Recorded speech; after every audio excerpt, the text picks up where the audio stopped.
মানুষের বেশভূষাকে সুন্দর করাই তার কাজ, অর্থাৎ নরসুন্দর তিনি। কিন্তু নিজের সেলুনে খুলেছেন বিশেষ পাঠাগার, যাতে চুল কাটাতে এসে অপেক্ষমান মানুষেরা বই পড়তে পারেন। এই সেলুনের পাঠাগারে আছে হাজার খানেক বই। এমনই এক ব্যতিক্রমী উদ্যোগে সাড়া ফেলেছেন প্রদীপ শীল। চুল কাটার পাশাপাশি নিজের সেলুনে ছোট্ট একটি লাইব্রেরি স্থাপন করে বই পড়ার প্রতি উৎসাহ দিচ্ছেন এই নরসুন্দর। কাস্টমারদের জন্য, এলাকার মানুষদের জন্য, যারা সাধারণ পাঠক আছে তাদের জন্য, আসলে আমার ওই উদ্দেশ্য থেকে আমার পাঠাগারের সৃষ্টি।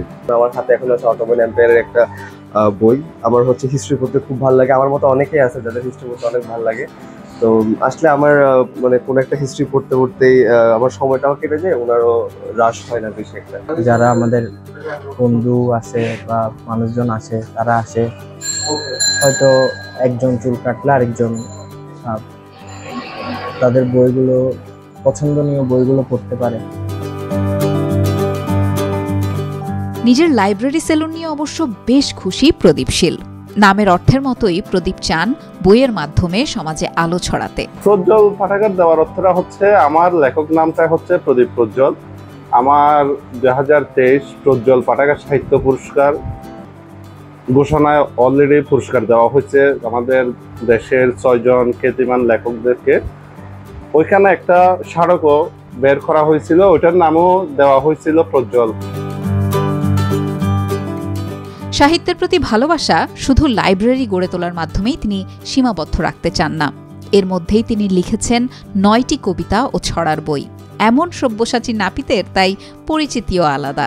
ভয়ঙ্কর এক স্বপ্ন ঘুম ভেঙে দিল, কে যেন ফাজর ধরে ঝাঁকুনি দিতে শুরু করলো। চোখে পড়লো বিষাদ ভালি, অপশব্দ কানে চুপিসারে বলছে নীরব হও। এখানে বিভিন্ন ধরনের ছড়া আছে ও গল্প আছে, এগুলো পড়তে আমার অনেক ভালো লাগে, সেজন্য আমি এখানে আসি। আমার এ পর্যন্ত মোট 9টি গ্রন্থ বেরিয়েছে। আসলে লেখালেখি তো মানুষের একটা অধ্যায় হয় না, এটা ছোট দেখে তো মানুষের একটা চর্চার মাধ্যমে এটা নিজেকে তৈরি করতে হয়। আমার এই ছোটকাল থেকে আমার লেখালেখির সাধনাটা এখন পর্যন্ত চলমান।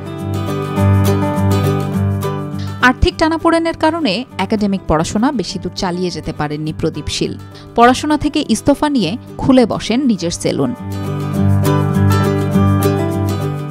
গ্রাহক ও পাঠকের প্রত্যাশা, সরকারি ও বেসরকারি সংস্থাগুলোর উচিত এই লাইব্রেরির বর্ধিতকরণে সহায়তা করা। প্রদীপের সেলুনের লাইব্রেরি যদি আরও সমৃদ্ধ হয়, তাহলে বেশি মানুষ জ্ঞানের আলো থেকে উপকৃত হতে পারবেন।